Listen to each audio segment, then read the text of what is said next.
Puji Tuhan, Shalom Bapak Ibu yang kekasih dalam Tuhan. Haleluya, puji nama Tuhan.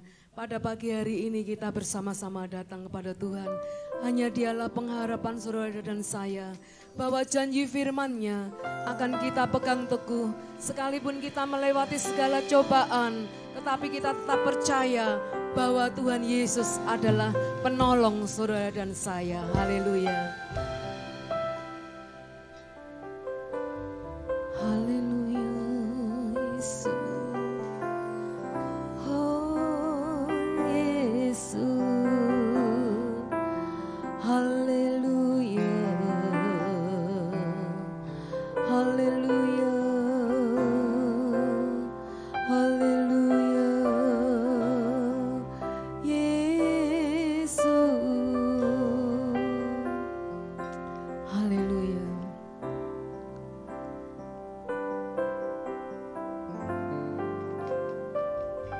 Tuhan, Kau pengharapanku, janji firman-Mu ku pegang teguh. Ku lewati segala cobaan, ku percaya Kau Tuhan penolongku. Tuhan Kau pengharapanku, bersama-sama. Tuhan Kau pengharapanku, janji firman-Mu ku pegang teguh. Ku lewati segala cobaan, ku percaya Kau Tuhan penolongku. Bersama katakan, Kau Tuhan tak pernah tinggalkanku, selalu menuntun dan menjagaku. Di setiap musim Kau menyertaiku, kesetiaan-Mu nyata di hidupku. Tuhan Kau pengharapanku. Tuhan Kau pengharapanku, janji firman-Mu ku pegang teguh. Ku lewati segala cobaan, ku percaya Tuhan, ku percaya Kau Tuhan penolong. Sekali lagi katakan, Tuhan Kau pengharapanku. Tuhan Kau pengharapanku, janji firman-Mu ku pegang teguh. Ku lewati segala cobaan, ku percaya Kau Tuhan penolongku. Kau Tuhan tak pernah tinggalkanku, selalu menuntun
kesetiaan-Mu nyata di hidupku. Sekali lagi bersama-sama.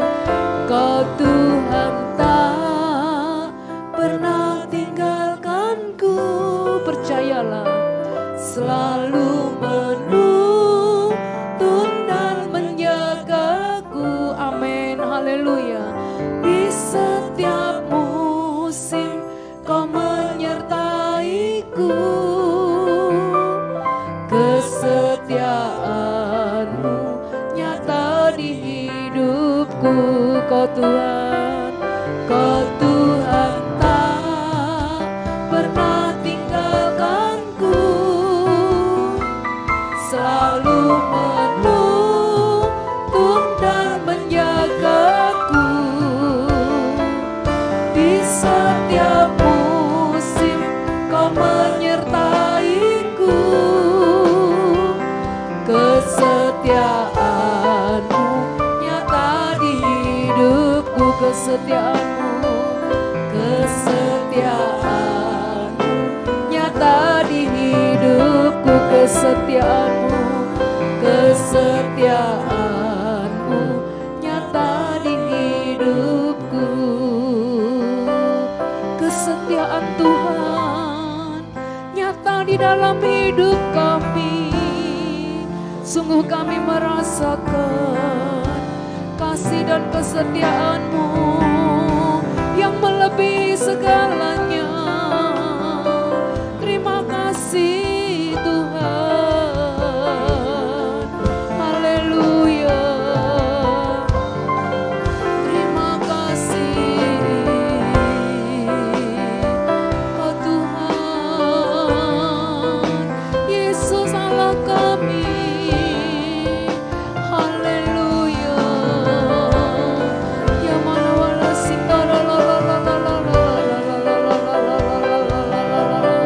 Sembah-sembah Dia, sembah-sembah, tinggikan Dia, tinggikan Allah-Mu.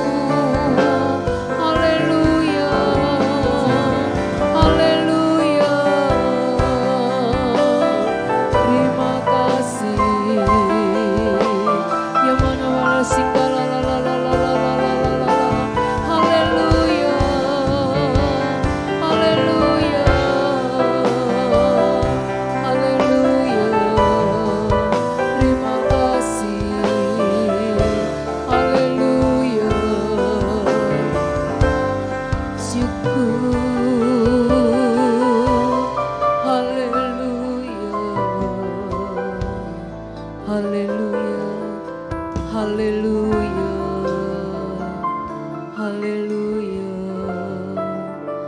Satu-satunya pengharapan yang tidak pernah mengecewakan adalah Engkau Tuhan Yesus sebagai Tuhan dan Juru Selamat kami.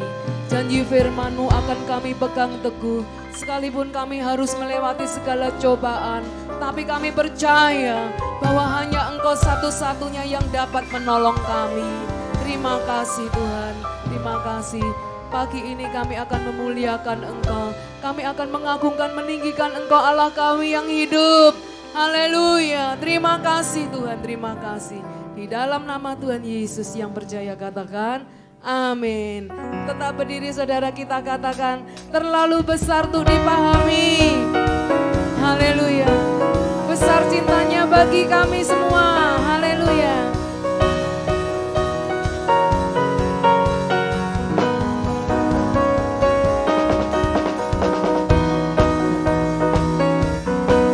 Haleluya. Bersama-sama tepuk tangan.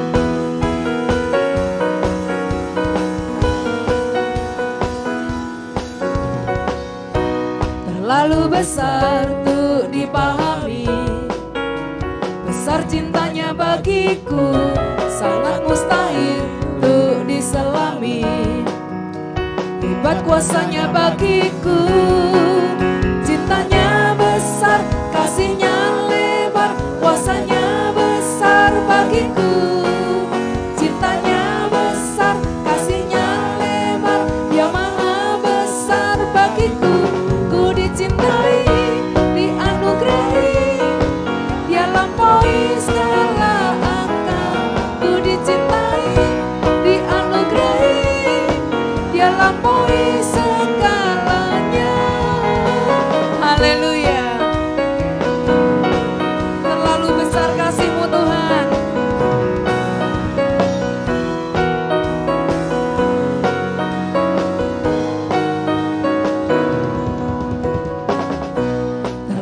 besar untuk dipahami.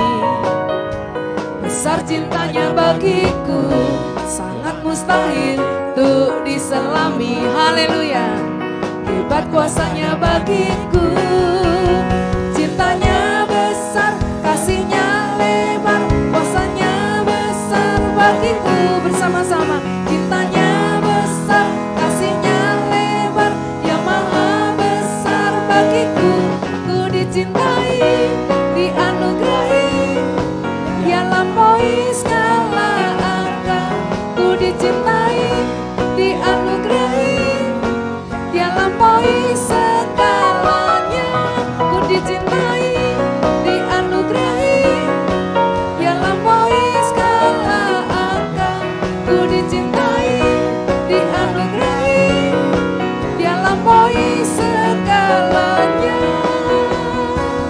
Haleluya. Sekali lagi katakan pada Tuhan, terlalu besar cintamu Tuhan. Haleluya.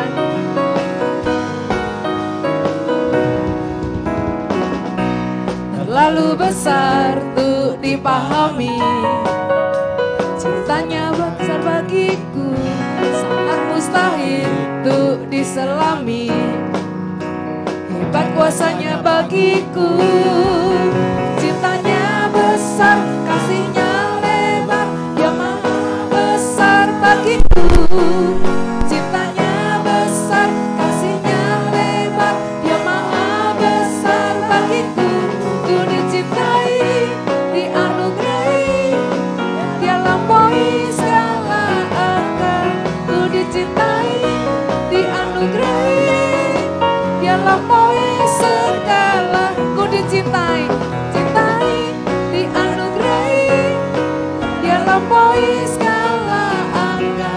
Ku dicintai, dianugerahi, dia lampaui segalanya. Maha kuasa, maha kuasa, maha mulia, kau bertata atas semesta. Maha kuasa, maha kuasa, maha mulia, dulu sekarang sampai selamanya. Maha kuasa, maha kuasa, maha mulia, kau bertata atas semesta. Haleluya. Maha kuasa, maha mulia, dulu sekarang sampai selamanya. Dulu sekarang, dulu sekarang sampai selamanya. Dulu sekarang, haleluya. Dulu sekarang sampai selamanya. Haleluya. Berikan kemuliaan bagi Tuhan kita. Haleluya. Silakan duduk saudara. Hidup yang kupilih membuatku berarti. Kita percaya bahwa pilihan kita adalah pilihan yang tepat. Amin. Hanya Yesus satu-satunya pilihan kita. Tepuk tangan sekali lagi bersama-sama untuk Tuhan.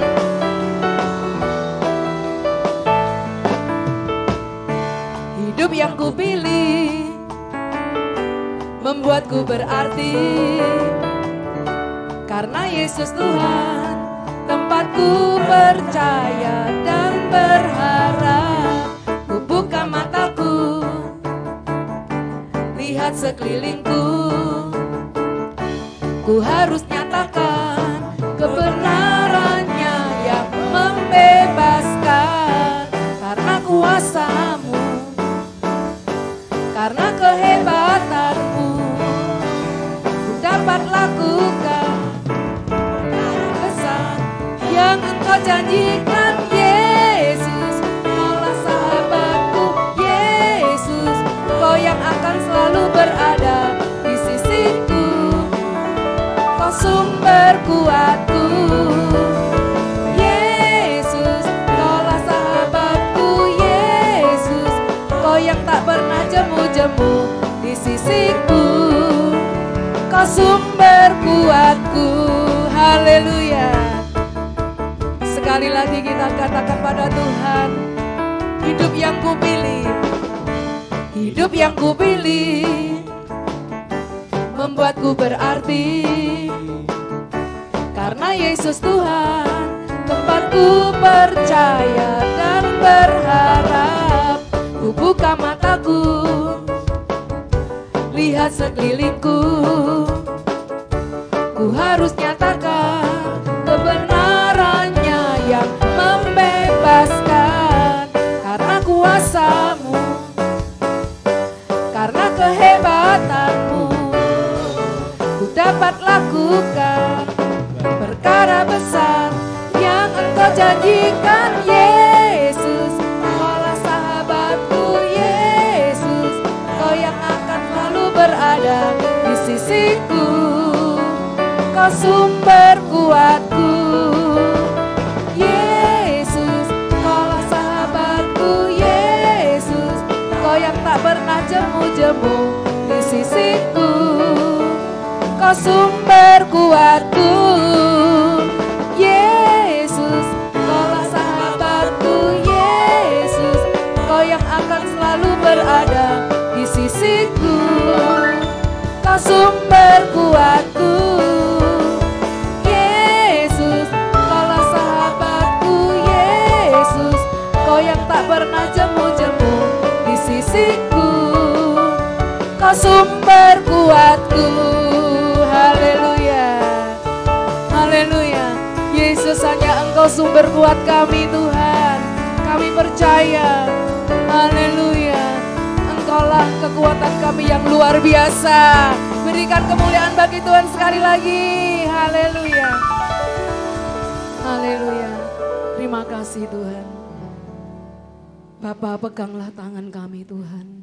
Kami rindu ingin melihat senantiasa senyum-Mu Tuhan. Saat kami umat-Mu memuliakan Engkau. Terima kasih Yesus. Haleluya.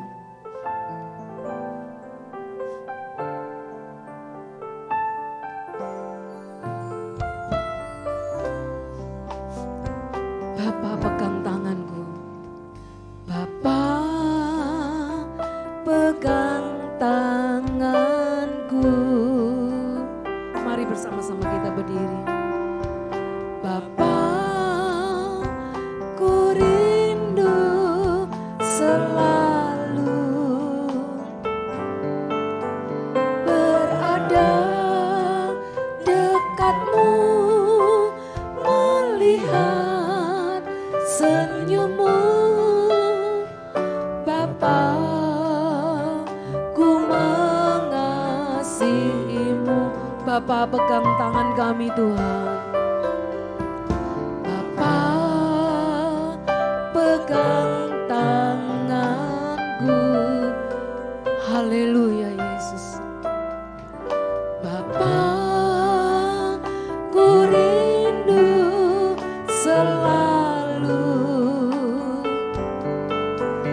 berada dekat-Mu, melihat senyum-Mu. Bapa,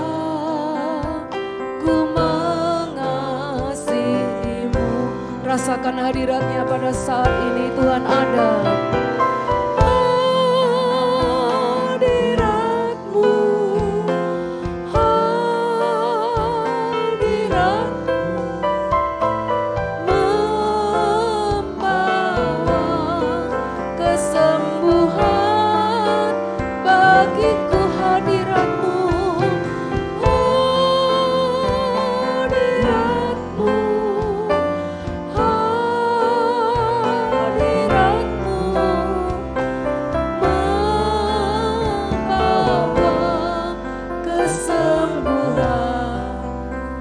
di antara kita yang sakit saat ini, Bapa, panggillah dia namanya. Mintalah dia untuk selalu memegang erat tangan kita. Rindulah selalu kepadanya. Kami rindu dekat-Mu Tuhan.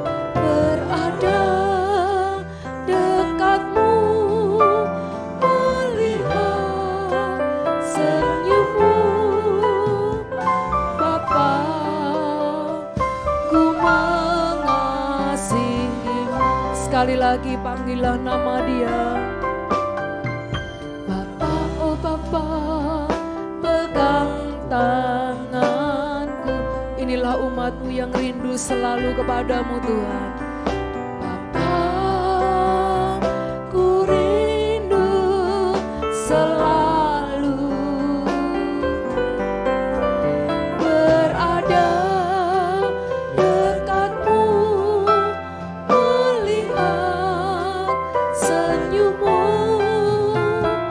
Bapa, ku mengasihi-Mu. Mari bersama-sama rasakan hadirat-Nya.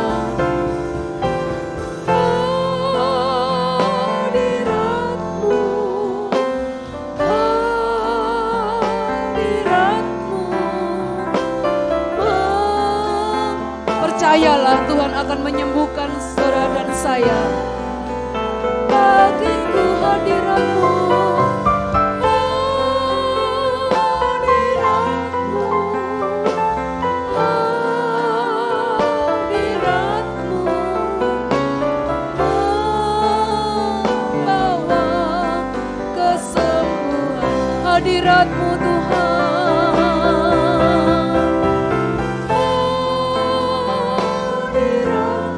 Rasakan hadirat-Mu. Kami percaya Tuhan membawa kesembuhan bagiku. Amin. Haleluya.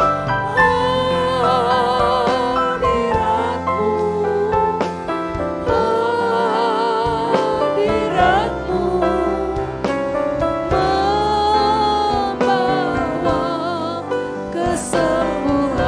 membawa pemulihan,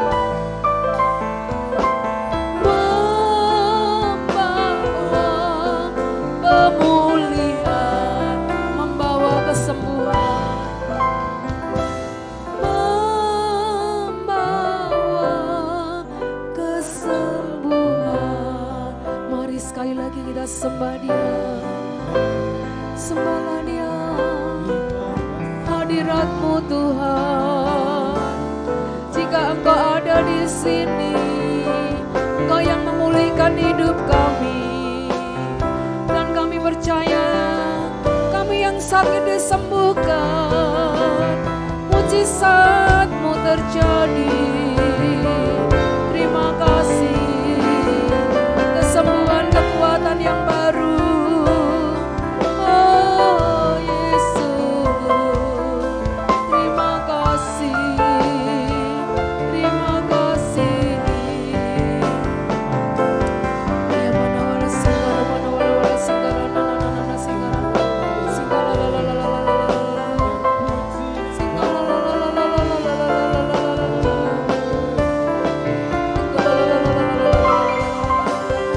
sungguh hadirat-Mu membawa pemulihan pada kami. Hadirat-Mu membawa kesembuhan. Kami percaya ada mujizat, ada pertolongan pada pagi hari ini Tuhan. Kami yang sakit disembuhkan, yang susah dihiburkan, yang dalam percobaan diberikan kemenangan. Haleluya. Mari berikan kemuliaan bagi Allah kita. Haleluya, bertepuk tangan bagi Allah kita. Haleluya. Terima kasih, haleluya. Terima kasih Yesus. Terima kasih. Terima kasih Tuhan. Saat ini kami umat-Mu sudah memuliakan Engkau. Biarlah persembahan pujian kami boleh menyenangkan hati Tuhan. Dan saat ini tibalah saatnya kami akan mendengarkan suara kebenaran firman-Mu Tuhan. Urapi hamba-Mu dengan kuat kuasa Roh Kudus-Mu. Terima kasih Tuhan, sehingga bukan hamba-Mu yang berkata-kata menurut kehendak-Nya sendiri, melainkan kehendak Tuhan melalui hamba-Mu. Terima kasih. Di dalam nama Tuhan Yesus Kristus, kami akan sambut firman Tuhan. Yang percaya katakan amin.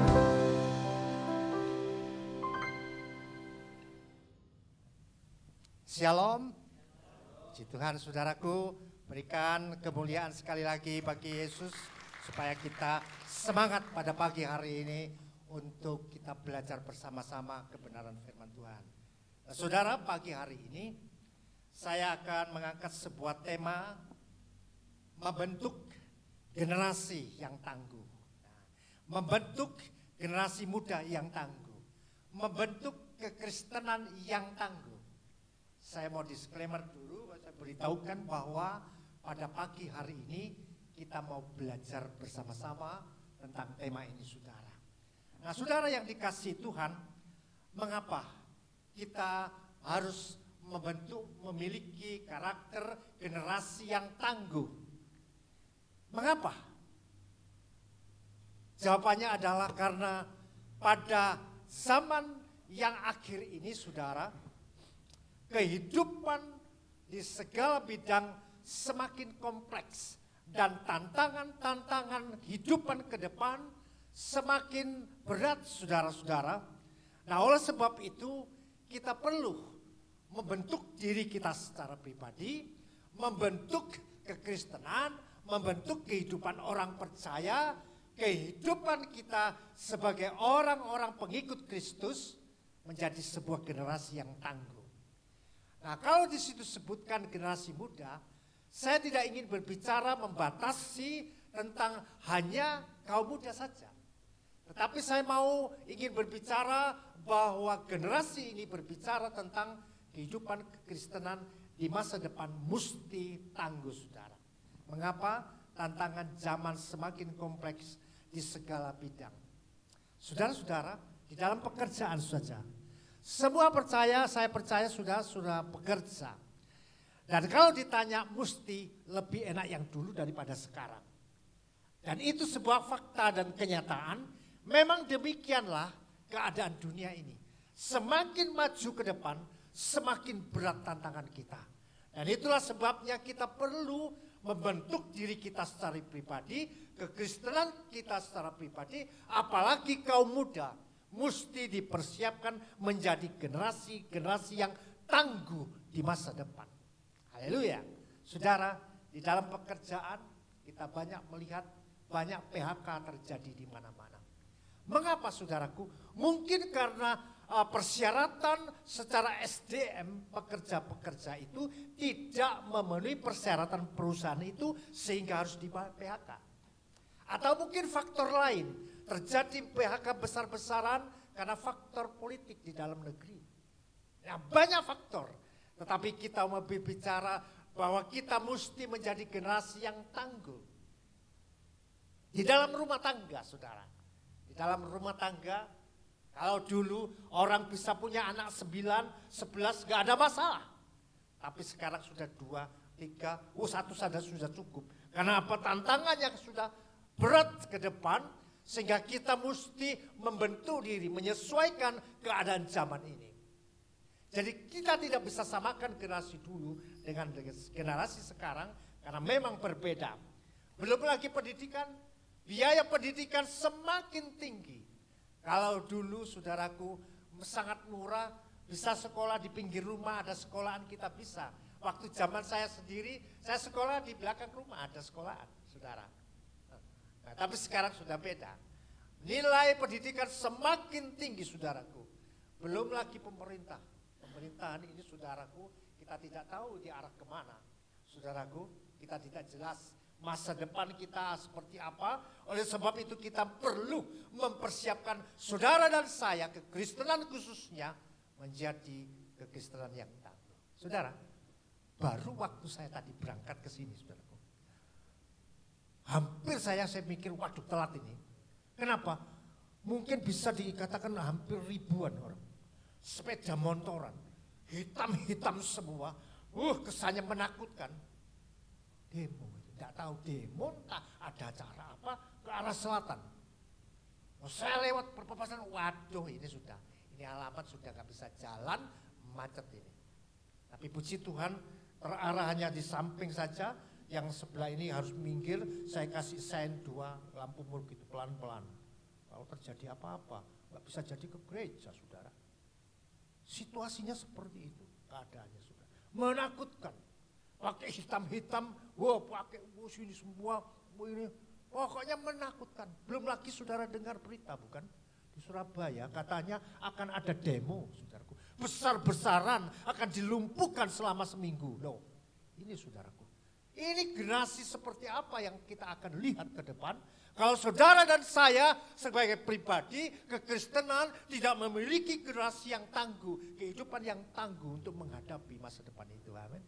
Haleluya, saudara. Luar biasa, saudaraku. Nah, saudaraku, kalau politik sumber daya manusia bisa menjadi faktor PHK itu, karena sumber daya manusianya tidak memenuhi syarat perusahaan itu, harus di PHK. Kerjanya males, tekoe telat, nggak bisa apa-apa. Nah, sumber daya seperti ini apa disebut generasi muda yang perlu dipersiapkan. Saudara pribadi harus membentuk diri sendiri, saudaraku, menjadi seorang yang tangguh, apalagi di dalam kekristenan. Kalau kerja mesti disiplin, tepat waktu, selesaikan semua masalah pekerjaan mesti selesai. Karena semua yang saudara kerjakan, orang lain tidak bisa bantu saudara. Apapun kerugian saudara, orang lain tak akan bantu saudara. Semua tergantung bagaimana ketangguhan pribadi saudara, khususnya di dalam kekristenan saudara. Masuk lagi, belum lagi gereja Tuhan. Di dalam kehidupan jasmani seperti itu, kehidupan rohani pun gereja Tuhan, kita melihat saudaraku, hari-hari ini banyak yang istilahnya itu murtad, saudaraku. Mengapa bisa seperti itu? Generasi inikah yang bisa diandalkan Tuhan untuk meneruskan estafet amanat agung Tuhan? Ya, murtad istilahnya gak cocok di sini ke sana sudah. Pindah ke sana sudah. Mengapa bisa itu terjadi? Karenanya minimnya pengajaran di dalam kekristenan sehingga orang sering dinambubukkan, tidak membentuk kekristenan itu secara benar sesuai kebenaran firman Tuhan, tetapi dicekoi dengan hal-hal yang bersifat jasmani saja. Sehingga mereka waktu mengalami masalah jasmani, masalah ekonomi, masalah kebutuhan tidak terpenuhi, mereka akan murtad karena katanya Yesus penuhi. Yesus cukupkan, katanya diberkati. Nah, inilah generasi yang akan kita lihat ke depan. Jangan sampai kehidupan kekristenan terjadi generasi yang lemah, saudara. Saudara, kita perlu persiapkan saudara, generasi yang akan datang ini benar-benar harus tangguh. Saudara. Kalau di situ ditulis generasi muda, saya tidak membatasi itu hanya faktor usia. Generasi ini bisa dari generasi muda sampai generasi lanjut usia. Karena firman Tuhan itu bukan dikhususkan untuk anak muda, tetapi kekristenan firman Tuhan itu dikhususkan untuk orang-orang percaya untuk menjadi generasi yang tangguh untuk menghadapi tantangan ke depan. Apa tantangannya nanti kita akan melihat saudara-saudara. Ya, generasi yang tangguh itu bukan berbicara tentang usia, tetapi berbicara tentang kekuatan dan konsistensi dari orang percaya itu. Nah, saudara, sekali lagi tentang kekuatan, saudaraku, itu tidak juga hanya anak muda. Orang dewasa pun mau kuat secara fisik. Apalagi secara konsistensi, saudara, itu perlu kekuatan secara ekstra. Karena kita bisa melihat betapa kehidupan generasi muda itu atau kekristenan yang mula-mula itu rapuh. Tidak memiliki konsistensi di dalam kekristenan, saudara. Ya, kekristenan, saudara. Karena konsistensi adalah kemampuan untuk bertindak secara teratur, stabil, dan berkelanjutan untuk apa yang sudah ditetapkan. Contoh, saudaraku. Seseorang yang konsistensi bila mendapatkan tugas, adakah ia dapat melakukan secara stabil, secara teratur, dan berkelanjutan? Karena ini akan mempengaruhi sumber daya manusia itu sendiri. Melakukan pekerjaan enggak teratur, enggak stabil. Hari ini kerja baik, hari besok enggak kerja enggak baik. Enggak berkelanjutan juga tidak konsisten, saudaraku. Nah, ini perlu saudara kedupayakan supaya tetap di dalam rencana daftar pekerjaan yang saudara sudah bangun itu, supaya tetap konsisten secara teratur, stabil, dan berkelanjutan apa yang sudah saudara tetapkan dalam hidup ini. Itu semua berbicara dalam rumah tangga, dalam pekerjaan, dalam pelayanan. Semua itu perlu konsistensi dari setiap saudara dan saya sebagai orang percaya. Kalau tidak, saudaraku, saudara akan temui generasi yang lemah di masa akan datang. Saya tidak membatasi usia muda, tapi konsistensi itu kita semua termasuk saya. Apapun yang kita kerjakan, tanggung jawab dalam hidup ini, apalagi di dalam pelayanan kekristenan, perlu kita konsistensi karena kita sedang dibentuk menjadi generasi penerus yang akan datang. Saudara, kekuatan dan konsistensi itu bukan statement duniawi, tetapi itu terdapat di dalam Alkitab. Coba saudara buka di dalam, tolong, Yesaya 40 ayat 31.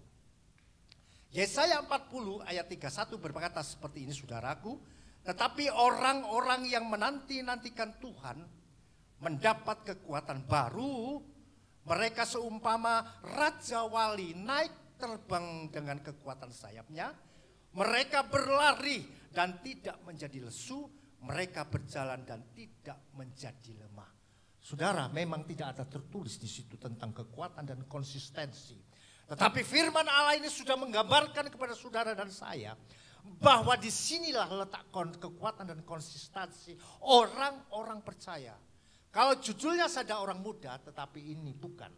Karena konsistensi ini berbicara tentang kehidupan orang percaya, orang-orang yang menantikan Tuhan dengan kekuatan baru. Dikatakan apa? Kekuatan dan konsistensi itu mereka berlari dan tidak menjadi lesu. Dalam pekerjaan ada yang sambat, kesel aku, wes gak usah kerja, ada gitu. Atau di dalam kehidupan rumah tangga, kita ngambek, wah kesel tiap hari digini seperti ini. Ada seperti itu? Tidak, saudaraku. Atau di dalam anak muda, dalam pelayanan, merasakan bahwa bosen tiap hari kerjanya, cuma suruh ngepel aja, suruh bersih-bersih. Tapi adakah kau miliki kekuatan seperti ini? Konsistensi dan kekuatan itu. Firman Tuhan tidak berbicara tentang pelayanan saja, tetapi seluruh aspek hidup manusia itu dipakai. Perlu mereka berlari tidak menjadi lesu. Itu gambaran orang yang menantikan Tuhan. Siapa? Saudara dan saya. Mereka berjalan dan tidak menjadi lelah. Inilah sebuah bentuk kekuatan dan konsistensi di dalam kehidupan kekristenan yang perlu dibangun di masa depan. Karena masa depan saya sudah katakan awal bahwa semakin berat tantangan, bukan di duniawi ini saja, tetapi kehidupan kekristenan. Banyak sekali tantangan yang saudara akan hadapi, yang membuat saudara akan murtad jika saudara tidak memiliki keimanan yang tangguh. Saudara yang dikasihi Tuhan, yang dimaksud mereka di dalam ayat itu, seumpama Raja Wali bukan terbatas orang muda saja. Ya, bukan monopoli usia muda saja, tetapi semua orang percaya harus memiliki kekuatan dan konsistensi di dalam kehidupan kekristenan. Saudara, kalau berbicara angka, usia itu kan hanya angka, saudara. Kita ini sudah umur kepala 7, kita ini sudah kepala 6. Ya mana bisa seperti itu. Kita berlari tidak menjadi lesu, kita berjalan tidak menjadi lelah. Saudara, sekali lagi saudara saya katakan bahwa usia hanyalah angka, tapi kalau bicara kekuatan dan konsistensi itu bukan monopoli orang muda saja. Tapi seluruh kekristenan harus memiliki kekuatan dan konsistensi ini, saudara. Ya, kasih contoh bahwa ayat ini bukan untuk anak muda saja, dalam pekerjaan, saudaraku. Orang dewasa, orang lanjut usia, dia lebih kuat bekerja, konsistensi dalam bekerja, karena punya tanggung jawab daripada anak muda. Tetapi anak muda perlu memiliki juga kekuatan dan konsistensi yang dituliskan di dalam ayat itu. Urus rumah tangga, anak muda bisa? Gak bisa toh. Wah, kalau urus rumah tangga, coba anak saya putus saya suruh urus. Gak bisa kalau gak ada orang tua yang urus. Karena orang tua memiliki kekuatan beda, bukan kekuatan fisik, tetapi kekuatan yang Tuhan tuliskan bahwa sekalipun berlari tidak menjadi lelah dan lesu. Ya, apalagi bicara tentang dapur masak anak muda zaman sekarang. Apakah seperti generasi orang zaman dulu? Ya, orang tua kita zaman dulu anak 9 masak itu saudaraku masih mampu. Sekarang saudaraku, ya anak muda zaman sekarang kalau rumah tangga mungkin boboy mae misik melok-melok. Nah kan gitu. Ya apa ya saudara? Ya baik juga karena kasihan lihat cucunya gak mangan. Kok sekolah guru sarapan ya. Tapi perlu disiapkan ke depannya jangan tergantung terus gitu loh maksudnya. Saudara, anak muda ada. Mesti bisa mandiri saudaraku. Jangan tergantung saudaraku. Ya saudaraku. Tentu saja kalau harus dapur saudaraku, jangankan anak muda.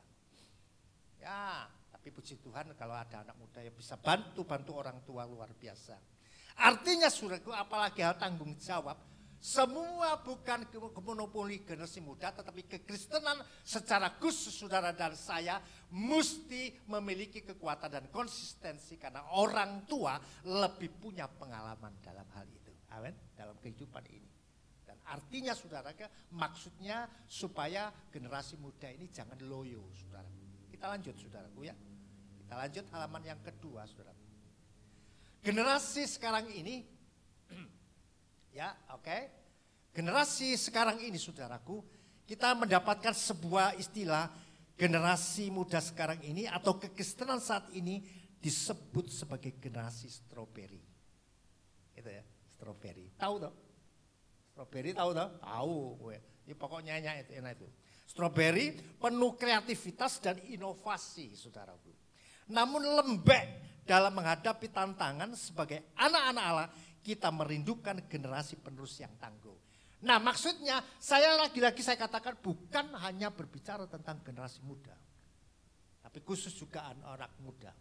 Generasi strawberry yang zaman sekarang ini artinya bisa disebut generasi muda, generasi Z atau Gen Z yang dianggap mudah tertekan, sensitif dan kurang tangguh dalam menghadapi tekanan dan tantangan hidup ini. Nah maksudnya begini saudara, maksudnya generasi sekarang ini kadang-kadang enggak anak muda pun, orang sudah dewasa pun kalau menghadapi tantangan dalam kehidupan ini saudaraku menjadi loyo, lembek. Mengapa dianalogikan dengan generasi stroberi? Karena generasi buah diambil dari analogi stroberi itu, buah itu kelihatan cantik. Nah orang zaman sekarang kan keren-keren penampilannya. Tapi bisa dikatakan generasi stroberi. Kenapa? Kelihatannya memang oke, cantik, wah bagus dilihat, wah dimakan ini enak. Tapi begitu jatuh gembuk, ya penyet dimakan gak enak. Hanya gambar luaran saja generasinya kelihatan bagus tapi lembek, lemah, mudah tertekan dan mudah hancur. Beda kalau analoginya itu generasi buah durian, saudara. Ya, saya tahu semua ini, wah penggemar durian ini semuanya. Gimana durian itu saudara? Sekali dibanting, bukanya sulit diinjak saudaraku. Rasanya tetap oke, gitu ya saudaraku. Itulah gambaran yang memiliki konsistensi, kekuatan dan konsistensi yang perlu dimiliki kekristenan. Sekalipun dalam tekanan hidup, dalam pekerjaan, rumah tangga, pelayanan, apapun yang saudara hadapi, jadilah generasi durian. Jangan stroberi, sedikit mewek nanti ya, lemah, apalagi anak muda, nggak bisa aku ikut pelayanan. Oh sulit gitu saudaraku ya. Tapi durian itu saudaraku, wah sudah dicari di mana-mana. Oh dulu harganya mahal saudara, sekarang sudah jatuh murah. Makanya suka durian semua. Sarapannya durian toh. Durian sampai ketan kan hauja gitu ya. Durian itu jatuh pun nggak apa-apa. Bukanya sulit, kalau yang biasa jual buka pakai pisau enak, tapi kalau nggak pisau diinjak-injak, banting-banting, tapi rasanya tetap enak. Itu saudaraku yang dikasih Tuhan. Nah saudara-saudara, generasi strawberry ini jangan sampai terjadi dalam kehidupan kekristenan, karena generasi muda, generasi Kristen mula-mula yang tidak kuat kekristenannya bisa disebut generasi egois. Generasi egois itu generasi yang mementingkan diri sendiri, yang mencari untung sendiri. Kalau bekerja di dalam perusahaan, diiming-iming gaji di sana lebih tinggi, pindah.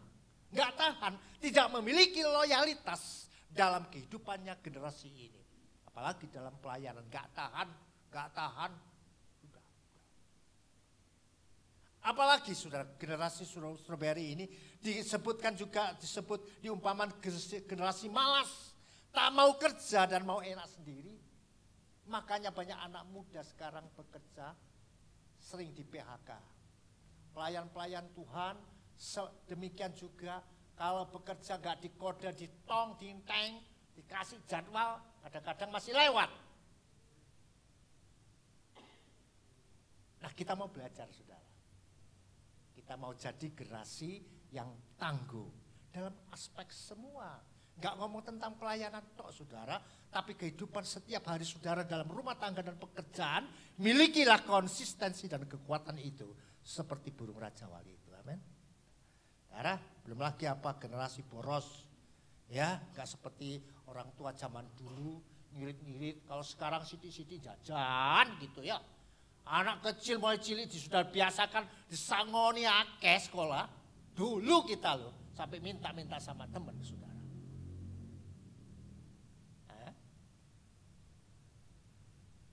Kita harus bentuk diri kita, bentuk generasi kita, bentuk kekristenan itu supaya kita tahu apa yang Tuhan percayakan.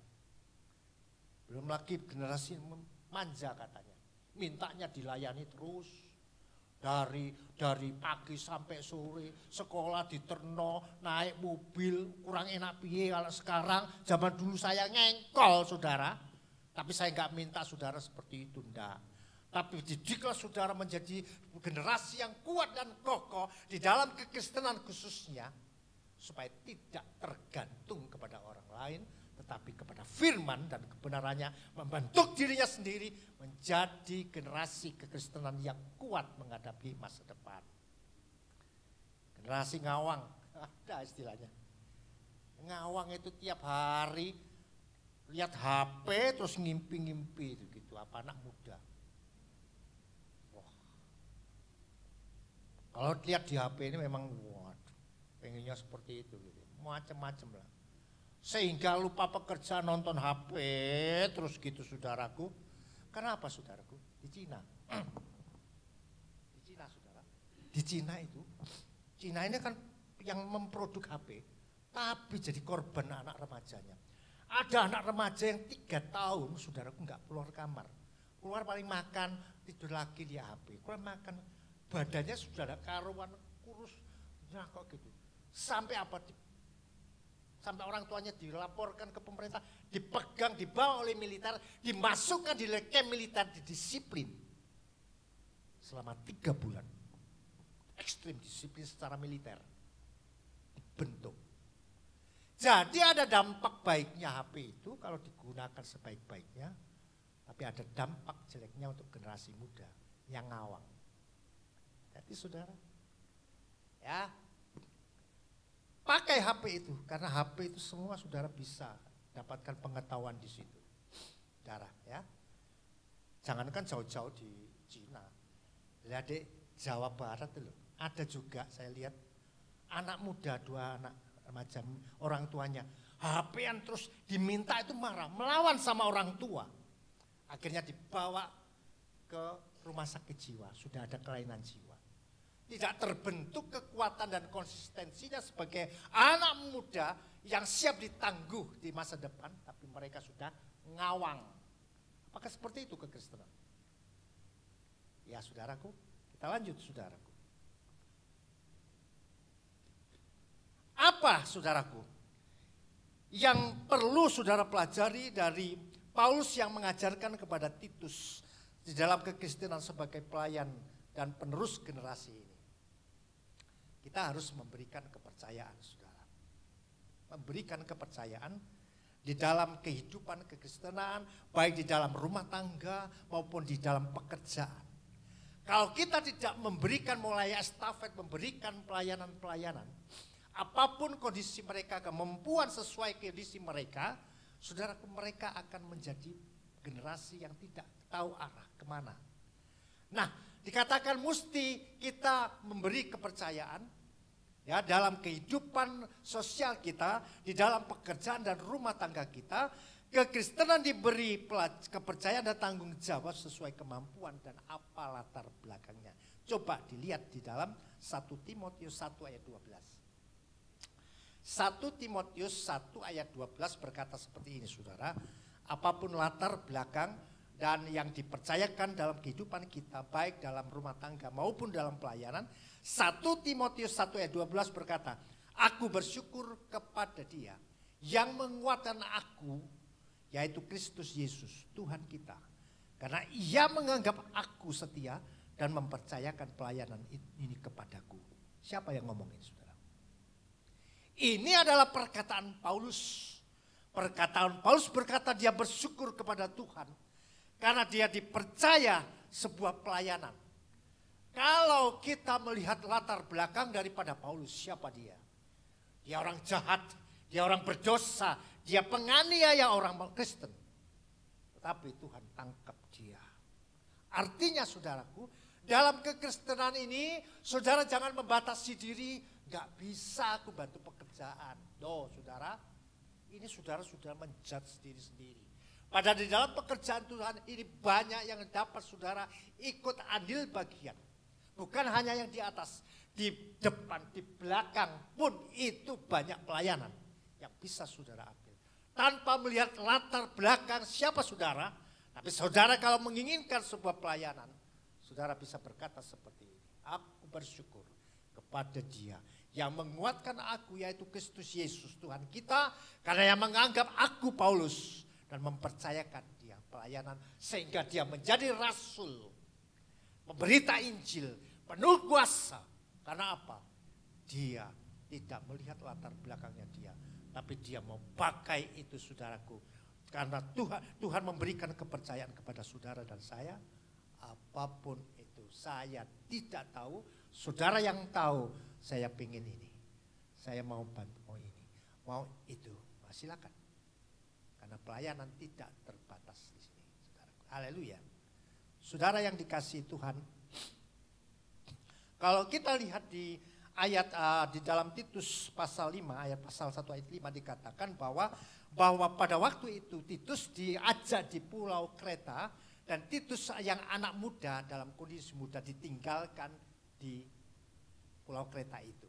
Maksudnya apa? Supaya Titus itu oleh Paulus ditinggal supaya bisa dapat mandiri di dalam pelayanan di pulau Kreta itu. Saudara, ada sebuah cerita yang bagus, saudaraku. Karena Paulus ini sedang membentuk Titus anak muda itu supaya dapat berdiri mandiri pelayanan. Demikian juga ada sebuah cerita begini yang bagus sekali ilustrasinya. Ada seorang ayah, saudaraku, dia punya anak kecil, saudaraku, anak kecil, ya, baru dapat berjalan, saudara, baru dapat berjalan begitu ya. Nah, ikut ayahnya sini, ikut sini, ayahnya ke sana, ikut sana begitu ya. Nah, pada satu waktu anak itu dipanggil, dikasih penghalang, saudara, plastik bening, transparan. Ayo sini yo, sini. Anak itu sampai di itu plastik itu, nggak bisa jalan, saudara, nggak bisa jalan, saudara. Karena apa? Ada penghalang plastik itu, ya di depannya itu. Tapi dibiarkan, saudaraku, oleh ayah itu. Lama-lama dia nangis, akhirnya duduk ke bawah, saudara. Dia berangkang, loh, bisa lewat, saudara. Bisa lewat berdiri lagi. Ketemu papa. Senang, saudaraku. Artinya apa, saudaraku? Kehidupan ini, saudaraku, kalau kita percayakan, saudaraku, dalam sebuah tanggung jawab, jangan terlalu dimanja seperti generasi stroberi itu. Kehidupan kekristenan, kehidupan anak muda, dalam rumah tangga, dalam pekerjaan mesti jadi generasi duren. biarkan nanti dia dapat jalan sendiri. Jangan semua kita cukupi, semua kita urus, semua kita tutupi. Tapi kalau saudara memberikan kepercayaan seperti kepada Titus itu, dia akan eksis dan bisa mandiri, saudaraku. Nah, saudara yang dikasihi Tuhan, selanjutnya saudaraku dikatakan di situ, Titus diberi kepercayaan untuk mengatur apa yang perlu mereka yang masih muda. Ini berbicara bukan orang muda saja, sebuah kekristenan perlu diberi kesempatan dan kepercayaan. Ya, saudaraku, kalau saudara ditugaskan apa oleh Bapak Gembala, begini gitu, ya semangat wae. Ya, kalau itu sebuah kepercayaan untuk pelayanan. Ya, diberi kepercayaan supaya saudara dapat ikut andil bagian di dalam kehidupan tubuh Kristus yang terbangun menjadi tubuh Kristus kekristenan yang tangguh di masa depan. Kesempatan dan kepercayaan itu menjadi tempat berlatih agar menjadi daya terbiasa dengan tanggung jawab, saudaraku. Saudara yang dikasihi Tuhan, kepercayaan di usia muda seperti Titus itu, saudaraku, memang perlu bisa memberikan sebuah tanggung jawab. Coba kita lihat dulu di dalam 1 Timotius 4 ayat 12. Ke situ dulu, 1 Timotius 4 ayat 12. Dikatakan, jangan seorang pun menganggap engkau rendah karena engkau muda. Sekali lagi saya klaim, ini bukan berbicara tentang usia muda. Tapi jangan sampai orang lain mengklaim engkau dalam tanda petik muda ini, mungkin saudara bisa Kristen mula-mula. Baru mengenal Tuhan, kehidupanmu masih muda. Artinya itu, saudaraku, jangan seorang menganggap engkau rendah karena engkau muda. Jadilah teladan bagi orang-orang percaya. Nah, saudaraku, yang penting itu bukan masalah faktor usia, faktor kekuatan, tetapi faktor di mana engkau menjadi teladan dalam kehidupanmu sebagai orang percaya, dalam perkataanmu, dalam tingkah lakumu, dalam kasihmu, dalam kesetiaanmu, dan dalam kesucianmu. Jadi saudara, bahwa di dalam 1 Timotius ini, firman Tuhan bukan berbicara khusus untuk orang muda, tetapi untuk semua orang percaya kekristenan. Jangan sampai orang lain melecehkan, wah baru nang gereja sok-sokan. Gitu. Baru aja loh, ini saya ini loh. Saya ini gitu ya. Gitu saudaraku. Artinya jangan sampai orang itu melecehkan kehidupan kekristenan saudara, sehingga saudara dianggap generasi yang tidak tangguh. Saudara, sekali lagi usia muda bukan berbicara tentang usia muda, tapi berbicara kekuatan dan konsistensi. Yang tua, yang punya pengalaman. Nah, saudaraku, gak percaya, tanya sing itu. Pengalaman apa wis? Lebih banyak pengalaman, gitu saudaraku. Kita mesti jadi generasi yang tangguh, saudaraku. Ya, perlu dipersiapkan generasi itu memiliki teladan dalam percaya, perkataan, dan tingkah laku, kesetiaan dalam hal pelayanan. Iya, saya ingat, saya dengar anak ada yang mau masuk STT Lawang ya, betul ya. Wah, ini luar biasa, ini generasi yang baik ini saudaraku, STT Lawang. Karena saya cuma lihat fotonya di depannya, sudah di depannya, jangan-jangan kejeblos masuk, ada yang jeblos kan ya. Ada di sini. Oh, cuma foto ya. Tapi itu bagus saudaraku, generasi yang baik itu seperti itu. Saudara, karena dapat menjadi teladan dalam perkataan, perbuatan, dalam kehidupan pelayanannya, dipersiapkan untuk generasi yang akan datang. Siapapun saudara ikut terlibat dalam hal itu, saudaraku. Nah, saudara yang dikasihi Tuhan, tanggung jawab itu sangat perlu diberikan kepada generasi itu, karena di dalam Matius 25 ayat 23, coba dilihat. Matius 25 ayat 23 berkata seperti ini, kekristenan yang dilatih memiliki konsistensi, kepercayaan dan tanggung jawab dikatakan, maka kata tuannya itu kepadanya, baik sekali perbuatanmu itu, hai hambaku yang baik dan setia. Engkau telah setia memikul tanggung jawab dalam perkara yang kecil, aku akan memberikan kepadamu tanggung jawab dalam perkara yang besar. Masuklah dan turutlah dalam kebahagiaan Tuhanmu. Saudaraku, ini adalah sebuah perumpamaan tentang talenta itu, saudara. Tentang talenta. Artinya, saudaraku, kehidupan kekristenan yang tangguh itu, saudaraku, dia memiliki sebuah tanggung jawab dalam kekristenan. Selain saya katakan dalam rumah tangga, perlu lu tanggung jawab. Ya gimana kalau sudah rumah tangga gak punya tanggung jawab? Dalam pekerjaan perlu tanggung jawab. Amin. Tapi firman Tuhan ini luar biasa. Dia bukan berbicara tentang hal jasmani saja. Tetapi di dalam kehidupan kekristenan pun perlu memiliki sebuah tanggung jawab. Sehingga apa kata perumpamaan yang dikatakan Yesus itu, apapun yang sudah kerjakan, kerjakanlah seolah-olah untuk Tuhan. Kalau saudara, wah, ya untuk saya lah, seperti lintah. Seperti lintah. Kerjakan. Dan porsi dan kemampuan tiap orang berbeda. Tuhan tidak begitu jahat, kau harus sama seperti si A itu yang gedenya segunung itu. Tidak. Tiap-tiap jemaat, tiap orang percaya memiliki kapasitas dan kemampuan yang berbeda. Waktu engkau diberikan tanggung jawab dan lakukan tanggung jawab itu dengan sebaik-baiknya. Jadi saudara nggak bisa ngaca di atas. Untuk kegedean gak bisa. Wes gak munggah-munggah. Ya gak bisa wes. Enggak. Jadi apapun saudaraku, generasi yang tangguh itu diberikan kepercayaan dan tanggung jawab dalam kehidupan pelayanan, dalam kehidupan kekristenan, sesuai kapasitas dan kemampuan tiap saudara. Saya nggak tahu. Saudara renungkan sendiri. Dan apapun, sekecil apapun yang kau lakukan, itu untuk Tuhan. Nah, Tuhan dikatakan, ya baiklah bersama di dalam kebahagiaan Tuhanmu. Selanjutnya saudara. Nah, selanjutnya saudaraku, hal yang kedua, apa yang dilatih Paulus untuk Titus yang masih muda itu, selain dia memberikan kepercayaan, menjaga kesehatan iman sama halnya dengan menjaga kesehatan fisik.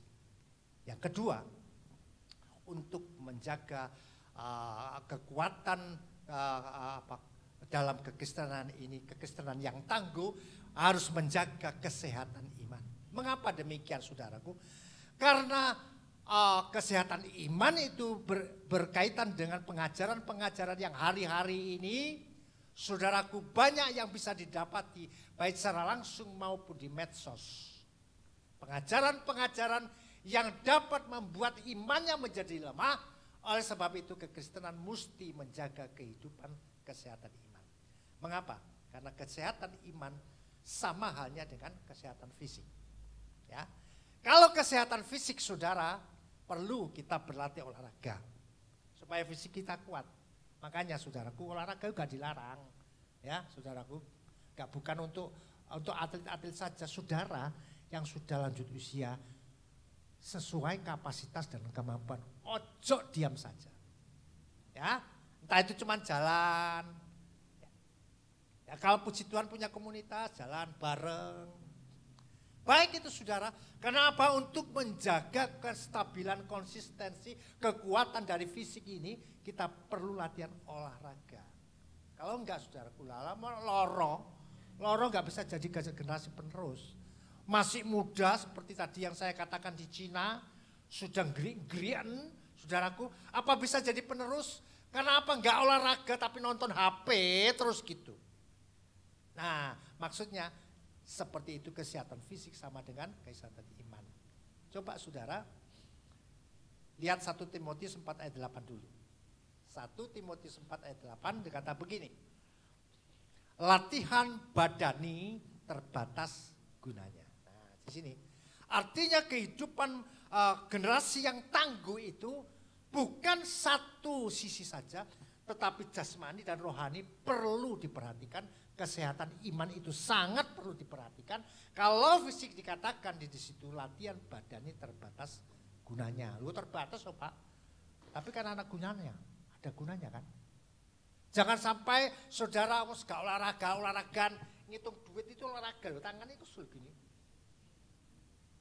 Wah, ini olahraga ini, latihan jari saudaraku. Tidak saudaraku, fisik ini maksudnya, saudara bentuk fisik ini olahraga. Supaya apa? Saudara generasi saudara bisa tangguh sampai usia lanjut, ya puji Tuhan toh. Bisa lihat anak cucu diberkati Tuhan, amin. Karena apa? Fisiknya kuat. Coba kalau fisiknya nggak kuat, sakit-sakitan, gering-gerian, sedilu ebar. Itu nggak bisa. Doa saya itu begini saudaraku. Bapak berkati kekuatan kesehatan umur panjang bersama istri, anak-anak, mantu-mantu, cucu-cucu, supaya aku dapat melihat kebahagiaan yang Tuhan berikan kepada anak-anak cucu-cucu. Lah, umurku pira berdoa gitu. Tapi aku ingin seperti itu kalau Tuhan kehendaki. Tapi bagaimana? Apakah saya berdiam diri? Tidak. Latihan bandani terbatas gunanya. Tapi ono gunanya toh? Ya, itu jasmani. Tapi kalau masalah rohani dikatakan selanjutnya. Tetapi ibadah itu berguna dalam segala hal. Nah iman itu saudaraku, iman itu juga perlu dilatih. Sebagaimana tubuh ini dilatih, iman perlu dilatih dengan apa? Saudara duduk tiap minggu di sini atau hari yang lain, itu latihan iman saudara. Saudara ibadah itu latihan iman saudara. Saudara membaca Alkitab, belajar firman Tuhan, enggak delok HP toh, itu latihan iman saudaraku. Perlu. Apalagi saudara diberikan masalah dalam kehidupan saudara, itu latihan iman saudara. Adakah saudara mengeluh, ngomel, berontak kepada Tuhan karena saudara diberikan latihan iman itu? Enggak. Badan ini perlu sehat, iman saudara perlu sehat. Saudara-saudara menjadi generasi yang tangguh yang akan datang saudaraku. Nah saudaraku, Abraham juga 100 tahun dia memiliki kesehatan iman. Dia jaga kesehatan imannya supaya dia percaya imannya tetap percaya bahwa pada usia tua pun 100 tahun dia memiliki anak ya dari istrinya. Sekalipun itu tidak mungkin umurnya sudah 100 tahun saudaraku. Justru karena itu saudara-saudara kita perlu menjaga kesehatan iman itu saudaraku. Dari apa? Nah, yang terakhir saudaraku. Nah itu yang terakhir. Oke, yang terakhir, gak melaku. Nah, dikatakan yang terakhir, salah satu tantangan yang membuat kesehatan iman terganggu adalah karena lebih mendengar ajaran tidak sehat. Nah, mendengar ajaran tidak sehat itu bisa saudaraku, ya di medsos atau langsung saudara dengar-dengar pengajaran yang gak sehat. Ya, karena era medsos ini kan bahaya sekali saudaraku, kalau enggak saudara memiliki fondasi yang kuat tentang firman Tuhan, tentang ketuhanan saja, saudara jadi bingung. Saudara menyembah Tuhan yang mana? Karena banyak Tuhan di dalam dunia ini. Belum lagi di dalam kekristenan sendiri yang khotbahnya bukan tentang pengajaran tentang iman kita supaya sehat, tetapi dicekoi terus tentang hal-hal jasmani saudaraku. Janji, dongeng-dongeng dikatakan. Cerita-cerita tentang berkat, pertolongan apa, gak semua itu saudara bisa alami, tapi orang-orang tertentu. Tetapi saudara perlukan pengajaran firman itu yang kuat, kokoh, supaya menjadi generasi penerus yang kokoh dan kuat saudaraku. Oleh sebab itu perlu firman Tuhan. Yang terakhir, coba dilihat Ulangan 6 ayat 7. Ulangan 6 ayat 7 dikatakan gini, kita menjadi generasi yang kuat dalam iman kita perlu firman itu. Ulangan 6 ayat 7 dikatakan, haruslah engkau mengajarkan berulang-ulang kepada anakmu dan membicarakannya apabila engkau duduk di rumahmu, apabila engkau sedang dalam perjalanan, apabila engkau berbaring dan apabila engkau bangun. Jadi generasi yang tangguh, yang pertama bisa diberikan kepercayaan dan tanggung jawab supaya menjadi kekristenan yang kokoh dan kuat, penuh tanggung jawab untuk mempertahankan imannya. Yang kedua dikatakan dia perlu kesehatan imannya. Jangan sampai oleh karena banyaknya pengajaran di sana sini terbangunnya banyak lembaga gereja di mana-mana, dibuka lebih menarik, saudara menjadi orang yang tidak loyal kemana serang kemari. Jadi bingung yang diikuti yang mana. Kesehatan iman kita perlu saudaraku, yang penting saudara harus benar-benar iman itu kepada firman Tuhan. Jangan janji-janji pendeta, khotbah-khotbah pendeta yang kelihatannya menarik sekali saudaraku, tapi saudara membuat menjadi generasi stroberi yang saat saudara mengalami masalah kehidupan ini, saudara jatuh, saudara tidak bisa dinikmati karena manis di luarnya, gembuk di dalamnya, rasa stroberinya gak enak, tapi jadilah generasi durian. Saudara, apapun masalah yang kau hadapi dalam rumah tangga, pekerjaan dan pelayananmu, engkau dibanting, engkau diinjak, engkau tetap memiliki aroma yang harum dan nikmat rasanya seperti durian. Amin. Silakan pemain musik maju ke depan.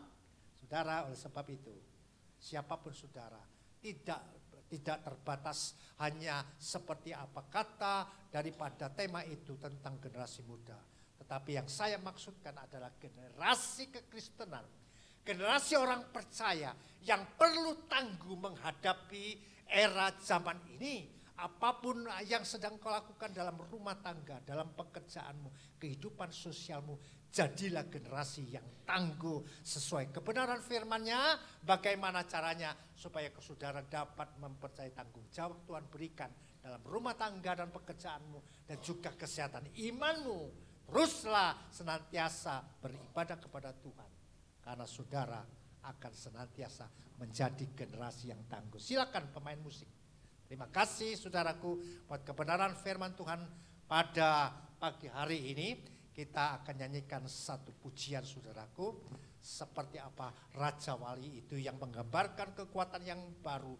Memiliki kekuatan dan konsistensi seperti Raja Wali itu. Kita nyanyikan satu pujian di bawah kepak sayap. Haleluya.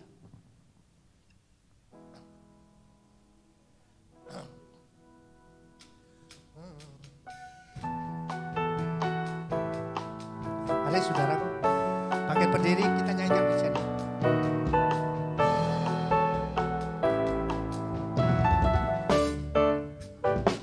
Aku ingin selalu berada di hadirat-Mu. Aku ingin selalu berlindung dalam naungan-Mu. Di bawah kepas sayap-Mu, Kau bawaku terbang tinggi, melintasi langit biru, bagaikan Raja Wali. Aku ingin selalu berada di hadirat-Mu. Amin. Aku ingin selalu berlindung dalam naungan-Mu. Tepuk tangan dong. Di bawah kepas sayap-Mu, Kau bawaku terbang tinggi, melintasi langit biru, bagaikan Raja Wali. Bagai Raja Wali, melintasi gunung tinggi. Bagai Raja Wali, melintasi badai hidup. Di bawah kepas sayap-Mu, Kau bawaku terbang tinggi, melintasi langit biru, bagaikan Raja Wali. Bagai Raja Wali, bagai Raja Wali, melintasi gunung tinggi. Bagai Raja Wali, melintasi badai hidup. Di bawah kepas sayap-Mu, Kau bawaku terbang tinggi, melintasi langit biru, bagaikan Raja Wali. Melintasi langit biru, bagaikan Raja Wali. Sekali lagi melintasi langit biru, bagaikan Raja Wali. Mari kita berdoa. Bapa di surga, dalam nama Tuhan Yesus, kami mengucap syukur buat kebenaran firman-Mu Siapakah kami Tuhan? Kami adalah orang-orang percaya yang siap dibentuk menjadi generasi penerus, generasi yang tangguh di masa depan. Tidak dipandang usia kami, namun siapapun kami mau terlibat di dalam pekerjaan tubuh Kristus agar menjadi generasi yang tangguh di masa depan untuk melawan segala anarkis kuasa gelap di udara. Dan kami percaya Tuhan menyertai kami, Tuhan memberkati setiap kami. Terima kasih buat kebenaran firman-Mu Tuhan. Di dalam nama Tuhan Yesus, segala hormat kemuliaan kami kembalikan dalam nama Tuhan Yesus. Semua orang percaya katakan